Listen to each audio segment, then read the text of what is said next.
Sri Kuberan TV நேயர்கள் அனைவருக்கும் பணிவான நமஸ்காரங்கள். சக்தி ஜோதிட குழுவின் சார்பாக வைகாசி மாத பலன்களை பார்ப்பதற்காக அடியேன் சக்தி சோமையாகிய நானும் டாக்டர் கே சம்பத்தையங்கார் அவர்களும் டாக்டர் ஹரிஹர சர்மா ஐயா அவர்களும் வந்திருக்கின்றோம். இப்போ இந்த ட்ரிப்பு பார்க்க போகிறது வைகாசி மாதம். இருக்கிறதுலையே மாதத்தில் வைகாசி மாதம் அப்படின்றது மிக வசந்தமான மாதம்னு சொல்லலாமா, வசந்த மாதம் சொல்லலாம். இப்போ இந்த காலகட்டங்களில் என்னென்ன கிரக நிலவரம் இருக்குது, இந்த மாதத்தில் வரக்கூடிய விசேஷங்கள் என்ன அப்படின்றத ஃபஸ்ட்டு பார்ப்போம். இந்த மாதத்தில் பொறுத்தளவு நிகழும் மங்களகரமான விசு வாச வருஷம் வைகாசி 1ஆம் தேதி. ஆங்கிலத்துக்கு கரெக்டான தேதி அப்படின்றது 15/5/2025 வசந்த கிழமையான வியாழக்கிழமை, குருவுக்கு உண்டான கிழமையான வியாழக்கிழமை. அடுத்தது இந்த வைகாசி முடியக்கூடிய காலகட்டங்கள் 14/6/2025 பெருமாளுக்கு உகந்த கிழமையான சனிக்கிழமையில் இந்த வைகாசி மாதம் முடியுது. இதில் என்ன ஒரு விசேஷம் அப்படின்னு பார்த்தோம்னாக்க, இந்த காலகட்டங்களில் இந்த மாதத்தில் வரக்கூடிய விசேஷ தினங்களை ஃபஸ்ட்டு பார்ப்போம். 28/5/2025 அக்னி நட்சத்திர தோஷ ஆரம்பம். அக்னி நட்சத்திரம் ஆரம்பித்தது அப்படின்றது 4ஆம் தேதி ஆரம்பிச்சிச்சு. இப்போ இந்த மாதத்தில் விசேஷ தினங்கள் அப்படின்றது ஃபஸ்ட்டு பார்ப்போம். இந்த காலகட்டங்களில் அக்னி நட்சத்திரம் தோஷம் முடிய காலகட்டங்கள், அதாவது தோஷ நிவர்த்தி ஆகக்கூடிய காலகட்டங்கள் அப்படின்றது 28/5/2025 இந்த அக்னி நட்சத்திரம் முடியுது. அதுக்கு அடுத்தது பார்த்தோம்னாக்க 9/6/2025 வைகாசி விசாகம். எம்பெருமான் முருகனுக்கு உகந்த நாள் அப்படின்றது வைகாசி விசாகம். அதுக்கு அடுத்தது 10/6/2025 செவ்வாய்க்கிழமை. இதில் என்ன ஒரு விசேஷம் அப்படின்னாக்க, வைகாசி பௌர்ணமி. ஒவ்வொரு பௌர்ணமிக்கு ஒரு விசேஷம் உண்டு. இந்த வைகாசி பௌர்ணமிக்கு மிக மிக விசேஷமானது. இதை தவிர காஞ்சியில் உள்ள ஸ்ரீ ஸ்ரீ மகா பரிவாளான சந்திரசேகர சரஸ்வதி சாமிகளுடைய ஜெயந்தி நாள் அன்னைக்கு தான் வருது. இதை தவிர இந்த வாஸ்து புருஷன் அப்படின்றது எப்படின்னாக்க, வருஷத்துக்கு 8 முறை நித்திரை விடக்கூடிய நாள். அப்படியேற்பட்ட பரம பவித்திரமான நாள் வரக்கூடியது 4/6/2025 வாஸ்து புருஷன் நித்திரை விடக்கூடிய நாள். நித்திரை விட்டு அவர் எழுந்திருக்கக்கூடிய நாள். அதுவும் அந்த பர்டிகுலர் டைம். இந்த நீண்ட நாட்களாக வீடு வாங்கணும், இடம் வாங்கணும் அப்படின்னு நினச்சவங்க மனபூஜை போடக்கூடிய நேரம் காலையில் 9:05 10:35 இந்த வாஸ்து பூஜை போட்டோம்னாக்க கண்டிப்பாக வீடு கட்டுறதுல எந்த விதமான தடங்கல்களும் தாமதம் இல்லாமல் நினச்ச டயத்தில் கேட்ட இடத்துல பணமும் கிடைக்கும், கேட்ட நேரத்தில் முடியக்கூடிய வாய்ப்புகளும் இந்த வாஸ்து புருஷன் நித்திரவிட நாளில் இருக்குது. இதை தவிர கோச்சாரத்தில் பார்ப்போம். இந்த வைகாசி பிறக்கக்கூடிய நாளில் என்னென்ன கிரகங்கள் எங்கெங்கே இருக்காங்க அப்படின்றத ஃபஸ்ட்டு பார்ப்போம். காலபுருஷ தத்துவத்தின் முதல் ராசியான மேஷ ராசியில் புத பகவானும், 2வது ராசியான ரிஷப ராசியில் சூரிய பகவானும், 3வது ராசியான மிதுனத்தில் குரு பகவானும், 4வது கர்க்கடகத்தில் செவ்வாயானவர் நீச்சம் நிலையை அடைஞ்சிருக்கக்கூடிய காலகட்டங்கள்லையும், சிம்மத்தில் கேது பகவானும், சிம்மத்துக்கு நேரான சதசப்தமமான கும்பத்தில் சனி பகவானும் ராகு பகவானும் இருக்காங்க.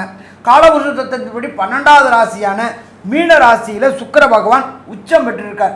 இதில் ஒரு விசேஷம் என்ன அப்படின்னாக்க, இந்த வைகாசி மாதத்தில் பொறுத்தளவுக்கு ராகு கேதுவின் இடையில எல்லா கிரகங்களும் ஆப்டாங்க. இதுக்கு பேர் கிரக மாளிகா யோகம்னு பேர். ஆரம்ப கட்டத்திலேருந்து அந்த முடிகிற கட்டங்கள் வரணும் அந்த 9 கிரகங்களும் அந்த கட்டத்தில் தொடர்ந்து இருக்கிறது. இதை மாதிரி வர்றது அப்படின்றது பெரிய அற்புதமான காலகட்டங்கள். இந்த வைகாசி மாதம் இவ்வளோ ஒரு அற்புதமான மாதம் இருக்குது. இதை நம்மளோட ஜோதிட சாஸ்திரத்தில் என்ன சொல்லுவோம் அப்படின்னாக்க, கால சர்ப தோஷம் அப்படிம்போம். அந்த கால சர்ப தோஷத்துக்கு என்னென்ன பரிகாரம் அப்படின்றதையும் நம்ம பார்ப்போம். அப்போ இதுக்கு அடுத்தது பார்த்தோம்னாக்க, இந்த வைகாசி மாதத்தில் ஒவ்வொரு ராசிக்கும் என்னென்ன நற்பலன்கள் என்னென்ன கெடுபலன்கள்ன்றதை பார்ப்போமா. இப்போ மொத்தத்தில் இந்த மாதம் பார்க்கும்பொழுது திடீர் பண வரவுகள் வரக்கூடிய வாய்ப்புகள் உண்டு. அதே போல் ஆரோக்கியத்தில் மேம்படக்கூடிய தன்மைகள் உண்டு. கடந்த காலகட்டங்களில் உடல்நிலையில் தொந்தரவு இருந்தவங்களுக்கு ஆரோக்கியம் மேம்படக்கூடிய வாய்ப்புகள் உண்டு. கடந்த காலகட்டங்களில் திருமணத்தின் தடையும் தாமதமும் ஏற்பட்டு இருந்தவங்களுக்கு திருமண தடையும் தாமதங்களும் விலகக்கூடிய வாய்ப்புகள் உண்டு. ஒரு சில பேர் பொறுத்தளவுக்கு 2வது தார அமைப்பு, கணவன் இழந்தவரோ மனைவி இழந்தவரோ 2வது தார அமைப்பு பார்க்கக்கூடியவங்களுக்கு 2வது தார அமைப்பு கிடைக்கக்கூடிய வாய்ப்புகளும் உண்டு. நீண்ட நாட்களாக உத்தியோகம் கிடைக்கல, வேலை இல்லை அப்படின்னு கஷ்டப்பட்டுட்டு இருந்தவங்களுக்கு வேலையும் கிடைக்கக்கூடிய வாய்ப்புகள் உண்டு. குழந்தை பாக்கியம் இல்லாமல் இருந்தவங்களுக்கு இந்த வைகாசி மாதம் குழந்தை பாக்கியம் கிடைக்கக்கூடிய வாய்ப்புகளும் உண்டு. அவிட்ட நட்சத்திரம் 3-4 பாதங்களும், சதய நட்சத்திரம் 1-2-3-4 பாதங்களும், பூரட்டாதி நட்சத்திரத்தில் 1-2-3 பாதங்களும் ஆக இந்த 9 பாதம் கொண்டவர்கள் கும்பராசி நேயர்கள். இந்த கும்பராசி நேயர்களுடைய ராசி அதிபதின்னு சொல்லக்கூடியவர் சனி பகவான். அந்த சனி பகவான் வந்து உங்களுக்கு உங்களுடைய ராசியிலேயே கடந்த 1.5 ஆண்டு காலமாகவே இருந்துகிட்ருக்கார். இருந்தாலும் இப்போ அவர் இருந்து வந்து நிறைய சிரமங்களை எல்லாம் கொடுத்துட்டு இருந்தார். இப்போ வந்து குரு பெயர்ச்சி ஆனார். அதாவது 11/5 குரு பெயர்ச்சி ஆனார். இப்போ இந்த வைகாசி மாத பலன்கிறது 15/5 அப்போ 11/5 மாறின குரு வந்து 9ஆம் பார்வையாக பார்க்கறதுனால இனிமே அந்த தொந்தரவுகள்லாம் குறையிறதுக்கு உண்டான வாய்ப்புகள் உண்டு. மேலும் ராகு பகவானும் அந்த சனி பகவானோட சேர்ந்துருக்கார். அப்போ இந்த குரு பார்க்கறதுனால கோதண்ட ராகுவாகவும் மாறிடுறார்.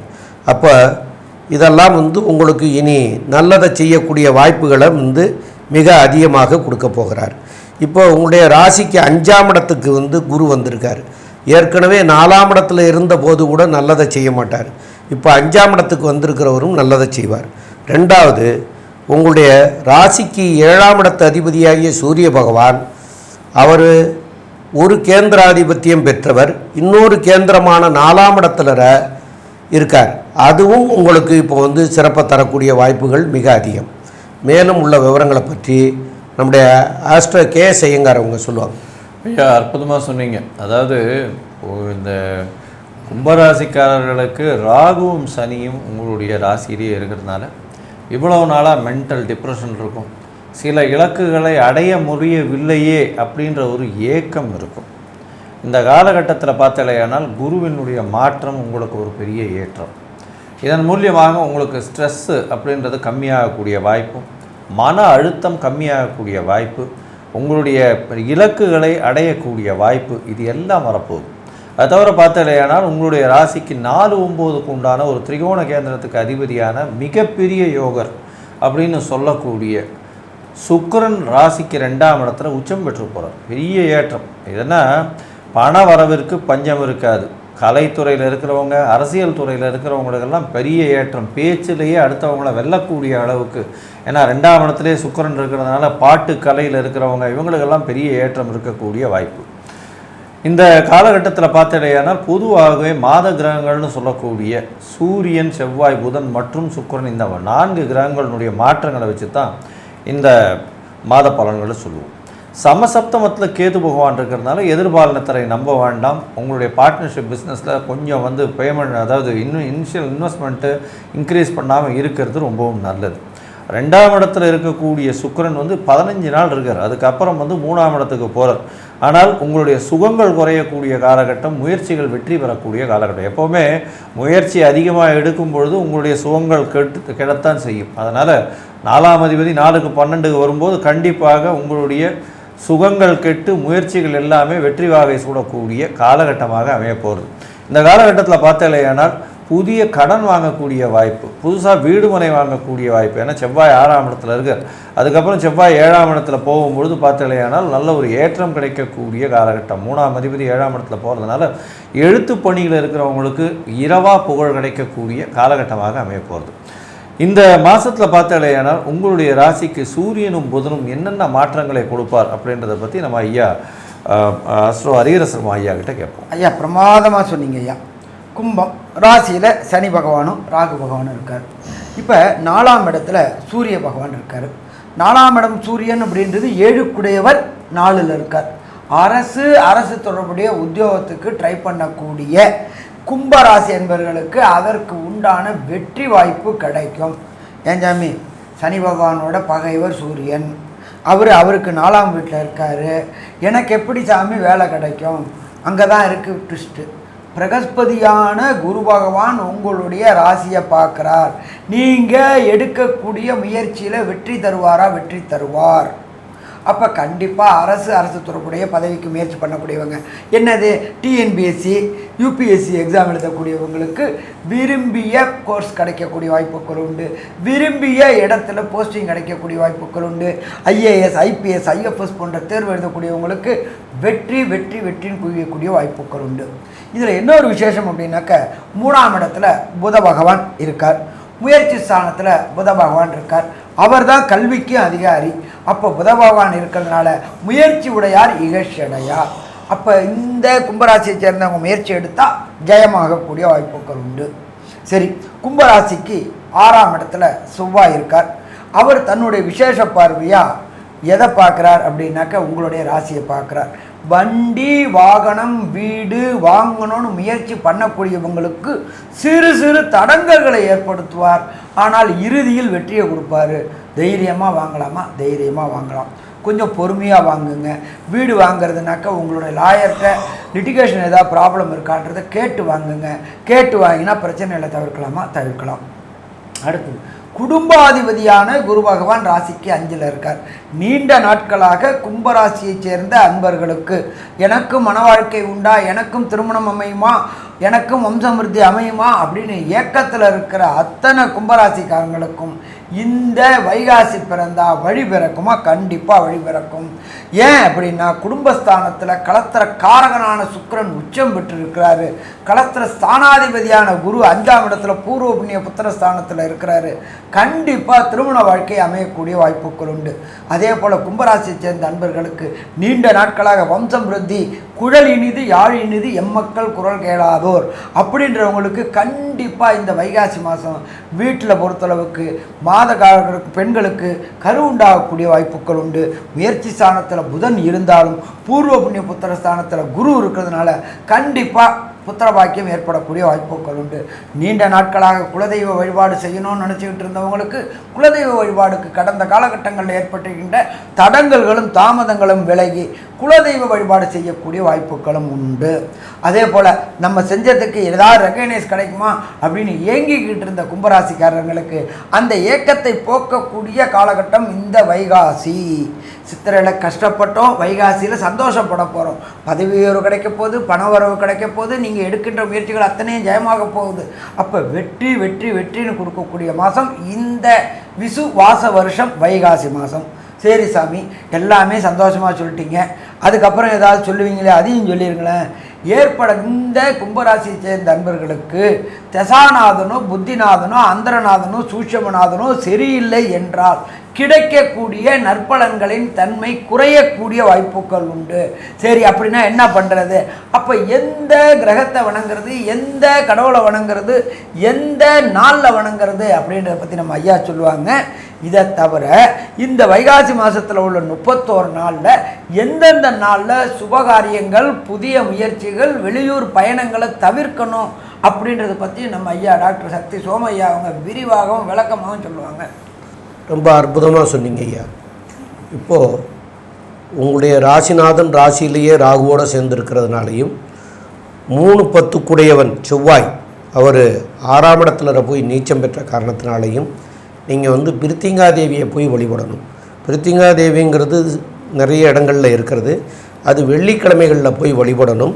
அந்த வெள்ளிக்கிழமைகளில் வழிபடுற போது பிரித்திங்காதேவி இருக்கிற ஸ்தலங்களில் தனித்து இருக்கக்கூடிய பிரித்திங்காதேவியாக இருந்ததுன்னா வெள்ளிக்கிழமைகளில் ஹோமங்கள் வளர்த்து இதெல்லாம் பண்ணுவாங்க. யாகசாலை நடத்துவாங்க தனியாக இருக்கிற இடங்களில். அந்த மாதிரி இடத்துக்கு போனீங்கன்னா நீங்கள் இந்த சிகப்பு நீட்டு மிளகாய் இருக்குது பார்த்தீங்களா, சிகப்பு மிளகாய்ன்னு சொல்லுவாங்க, நீட்டு மிளகாய், அந்த மிளகாயை வாங்கிட்டு போகணும். அப்புறம் நல்லெண்ணெய் வாங்கிட்டு போகணும். அதெல்லாம் கொண்டு போய் ஓமத்தில் சேர்க்கணும். அந்த ஓமம் வளர்க்குற இடத்துல வெள்ளிக்கிழமை அன்றைக்கி ஓமம் பண்ணுவாள். தனியாக பிரித்திங்காதேவி இருக்கிற இடத்துல பண்ணுவாங்க. அந்த இடத்துல இந்த நீட்டு மிளகாயும் நல்லெண்ணையும் வாங்கிட்டு போய் அந்த ஓமத்தில் சேர்த்திங்கன்னா உங்களுக்கு வரக்கூடிய பின் விளைவுகள்லாம் நீங்கி நன்மை அடையக்கூடிய வாய்ப்புகள் கிடைக்கும். மேலும் உங்களுக்கு சந்திராஷ்டம தினங்கள் அப்படின்னு சொல்லக்கூடிய தினங்கள் அப்படின்னு சொன்னால் 4/6/2025 புதன்கிழமை காலையில் 11:31 ஆரம்பமாகுது.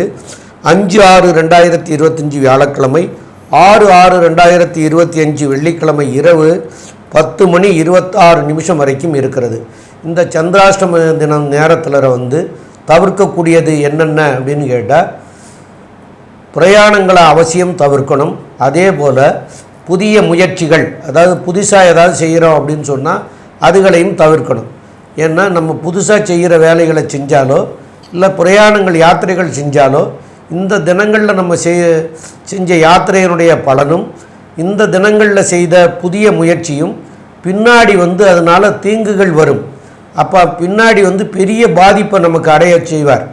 அப்போ அந்த பாதிப்புகள் வராமல் இருக்கிறதுக்காக இந்த 2ஐயும் அவசியம் தவிர்க்கணும். இதை 2ஐயும் அவசியம் தவிர்த்திங்கன்னா உங்களுக்கு எல்லாமே சிறப்பாக வரக்கு உண்டான வாய்ப்புகள் கிடைக்கும். மேலும் உள்ள விவரங்களை பற்றி நம்முடைய ஆஸ்ட்ரோ கேஎஸ் ஐயங்கார் அவங்க சொல்லுவாங்க. ஐயா, கும்பராசியை பொறுத்தவரை இந்த விஸ்வாவசு வருஷம் வைகாசி மாதம் ஏற்றமான காலம். குருவின் பார்வை ராசியில் விழுறதுனால உடல் நலத்தில் ஏற்றம், எடுத்த காரியங்களில் வெற்றி, ராசிநாதனுடைய ஆட்சி பெரிய ஏற்றத்தை கொடுக்கும். எடுத்த காரியங்கள், நீங்கள் நினைத்த விஷயங்கள் எல்லாமே நடக்கக்கூடிய பாக்கியம் உண்டு. பண வரவு பொருள் வரவிற்கு பஞ்சம் இருக்காது. படிக்கக்கூடிய மாணவர்களுக்கு ஏற்றம் கிடைக்கக்கூடிய காலகட்டமாக அமைய போகிறது. புதிய வீடு மனை வாங்கக்கூடிய வாய்ப்பும், அதன் மூலமாக நீங்கள் உங்களுக்கு புதிய கடன் அமையக்கூடிய வாய்ப்புகளும் நிச்சயமாக இருக்கும். அரசாங்கத்தின் மூலியமாக நல்ல ஒரு ஏற்றம் கிடைக்கக்கூடிய காலகட்டமாக அமைய போகிறது. தொழிலில் நல்ல ஒரு ஏற்றம் இருக்கும். ஆனால் கூட்டு தொழிலில் சற்று ஜாகிரதையாக இருக்கிறது ரொம்பவும் நல்லது. அதிக இன்வெஸ்ட்மெண்ட் வேண்டாம். 7ஆம் இடத்துல கேத்து இருக்கிறதுனால ஜாகிரதை. எதிர்பாலினத்தவரை நம்ப வேண்டாம், பொறுமையாக இருக்கிறது நல்லது. உங்களுடைய ராசிக்கு பார்த்தாலேயானால் செய்யக்கூடிய தொழிலில் அதீத லாபம் வரக்கூடிய காலகட்டமாக அமையும். அது தவிர பார்த்தாலேயானால் தந்தையின் உடல்நிலையில் நல்ல ஒரு ஏற்றம் இருக்கக்கூடிய காலகட்டமாக அமையும். படிக்கக்கூடிய மாணவர்கள் வெளியூர், வெளிமாநிலம், வெளிநாடு சென்று படிக்கக்கூடிய வாய்ப்புகள் மிகவும் அதிகம். போட்டித் தேர்வில் சற்று சுணக்கம் இருக்கக்கூடிய வாய்ப்புகள் இருக்கும். மொத்தத்தில் பார்த்தீர்களேயானால் இந்த கும்பராசிக்காரர்களுக்கு 90 விழுக்காடு பெரிய ஏற்றமும் மாற்றமும் இந்த விஸ்வாவசு வருஷம் வைகாசி மாதம் இருக்கும் அப்படின்னு சக்தி ஜோதிட குழு சொல்லுது. நன்றி, நமஸ்காரம். ஸ்ரீ குபேரன் டிவியை பார்த்தமைக்கு நன்றிகள். மேலும் இது போன்ற தகவல்களை தெரிந்து கொள்ள ஸ்ரீ குபேரன் டிவியை சப்ஸ்கிரைப் செய்யுங்கள். மறக்காமல் பெல் ஐக்கானை கிளிக் செய்யுங்கள்.